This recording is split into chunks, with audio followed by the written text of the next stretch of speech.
Ces maraîchers ont fait le choix du zéro pesticide avec des méthodes simples. Cette bâche posée tout l'hiver permet d'éviter les mauvaises herbes. Ces oignons, eux, vont pousser sans aucun traitement. Alors on utilise de la paille et du compost de déchets verts. Donc, ce sont juste de la matière organique qui va permettre de nourrir le sol, mais en aucun cas nourrir la plante. Produire du 100% bio, une évidence pour ce couple qui exclut dans son exploitation toute utilisation de produits chimiques. C'est un danger pour les sols, c'est un danger pour nous en tant qu'agriculteurs, c'est un danger pour les futurs consommateurs parce que les produits sont de mauvaise qualité. Un message que véhiculent tout ce week-end les professionnels au grand public.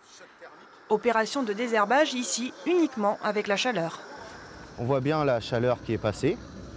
Là, la plante elle est morte. La cendre qui reste, une fois que le vent va venir balayer la cendre elle va aller dans l'herbe et ça va donner de l'engrais naturel à la plaine. Depuis plusieurs années, les employés municipaux d'Harfleur n'utilisent plus de produits phytosanitaires. Le bilan est positif, mais cela leur prend plus de temps.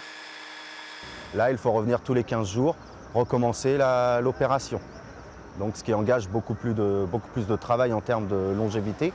Une contrainte qui n'effraie pas ces jardiniers amateurs. Oui, ça prend plus de temps, mais si on a un petit jardin et si on a vraiment envie de faire les choses bien, on le prend ce temps. Sinon, on n'en fait pas, on va maraîcher, on va autre part ou en supermarché, on prend ses légumes comme ça. La nature, on a envie de la préserver, on a envie que nos générations futures ils puissent aussi profiter de la nature comme nous on en a profité. Depuis le 1er janvier dernier, l'utilisation de pesticides est interdite dans les jardins privés. Cependant, vous pouvez toujours utiliser les produits autorisés en agriculture bio.